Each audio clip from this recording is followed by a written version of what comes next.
भक्ति संबंधी 3 प्रमुख ग्रंथ मिलते हैं प्राचीन ऋषि मुनियों द्वारा रचित।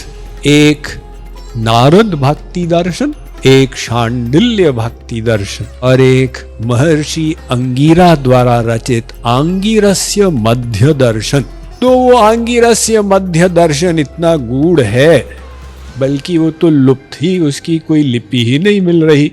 और शांडिल्य दर्शन बहुत गूढ़ है। तो नारद भक्ति दर्शन एक ऐसा है जिससे हम लोग आसानी से भक्ति संबंधी काम की बातें समझ सकते हैं।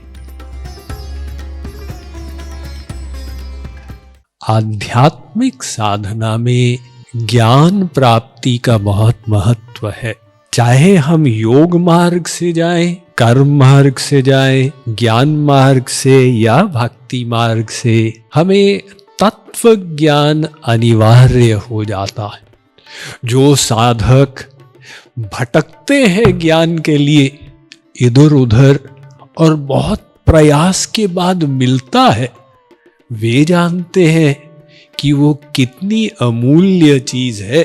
इसलिए तो जनक के गुरु ने उनको बताया था कि एकमेवाक्षरम यस्तु गुरु शिष्यम प्रबोधयेत पृथिव्याम नास्ति तद्द्रव्यम यद्दत्वा चानिणो भवेत। अगर गुरु से एक अक्षर का ज्ञान भी हो जाए तो संपूर्ण पृथ्वी का वैभव हम दें बदले में, हम गुरु के ऋण से उऋण नहीं हो सकते। तो अनंत प्रकार का आध्यात्मिक ज्ञान भी है। हमारे पास इतनी लंबी आयु ही नहीं कि सब कुछ समझे और उसका सार निकाल के क्रियान्वित करें। महर्षि भरद्वाज की कथा आती है। वे वेद अध्ययन में लगे और 100 वर्ष की आयु पूरी हुई तो उन्होंने इंद्र से एक्सटेंशन मांगी कि मेरा वेद अध्ययन पूरा नहीं हुआ है, 100 वर्ष की आयु और मिल जाए। इंद्र ने वरदान दिया। भरद्वाज अपना अध्ययन कंटिन्यू किए। ऐसे 3 बार उनको एक्सटेंशन मिला। लास्ट में जब उन्होंने पुनः निवेदन किया इंद्र से एक्सटेंशन के लिए, इंद्र ने 3 पहाड़ों में से 3 मुट्ठियां निकाल दी। भरद्वाज ने सोचा ये पहाड़ क्या इंगित करते हैं, मैंने जो वेद का ज्ञान प्राप्त किया है वो। इंद्र ने कहा वो वेद ज्ञान से तुम जो समझे हो, ये 3 मुट्ठियां मैं तुमको दे रहा हूं। वेद ज्ञान तो अनंत है, इसलिए उसमें से हमें अपना काम का ज्ञान निकालना। अतः ऋषि मुनियों ने, बड़े बड़े आचार्यों ने शास्त्र लिखे साधना संबंधी। 3 मार्ग हैं, आप जानते हैं, कर्म, ज्ञान, भक्ति। तो कर्म के 2 प्रमुख शास्त्र हैं। एक पूर्व मीमांसा दर्शन जो महर्षि जैमिनी ने लिखा है, उसमें कर्म कांड इत्यादि का वर्णन है, और एक कर्म मीमांसा दर्शन जो महर्षि भरद्वाज ने लिखा है। ज्ञान मार्ग के 2 प्रमुख ग्रंथ हैं और दोनों वेद व्यास द्वारा लिखे। एक वेदांत दर्शन जिसे ब्रह्म सूत्र भी कहते हैं, और एक सिद्धांत दर्शन जो संसार से लुप्त हो चुका है।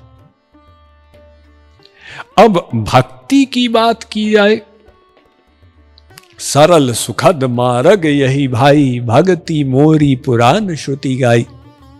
जो सरल मार्ग है, सहज मार्ग है, सर्वग्राह्य है। तो भक्ति संबंधी 3 प्रमुख ग्रंथ मिलते हैं प्राचीन ऋषि मुनियों द्वारा रचित।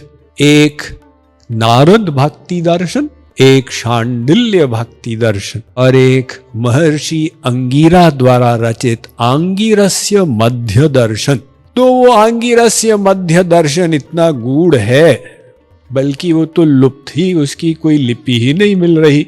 और शांडिल्य दर्शन बहुत गूढ़ है। तो नारद भक्ति दर्शन एक ऐसा है जिससे हम लोग आसानी से भक्ति संबंधी काम की बातें समझ सकते। इसमें 84 सूत्र हैं और एक एक करके हम इन सूत्रों को लेंगे। सूत्र संक्षिप्त है, कारण ये कि प्राचीन काल में प्रिंटिंग प्रेस तो होती नहीं थी मास पब्लिशिंग के लिए। शिष्यों को सुन के और धारण करना पड़ता था। अतः स्मरण शक्ति जितनी भी हो, अगर ग्रंथ बहुत विस्तृत हो गया तो समस्या आ जाए। इसलिए आचार्य लोगों ने संक्षिप्त सूत्रों में ही ज्ञान देना पसंद किया। ऐसे ही ब्रह्म सूत्र है, महर्षि पतंजलि का योग सूत्र है और नारद जी का भक्ति सूत्र है।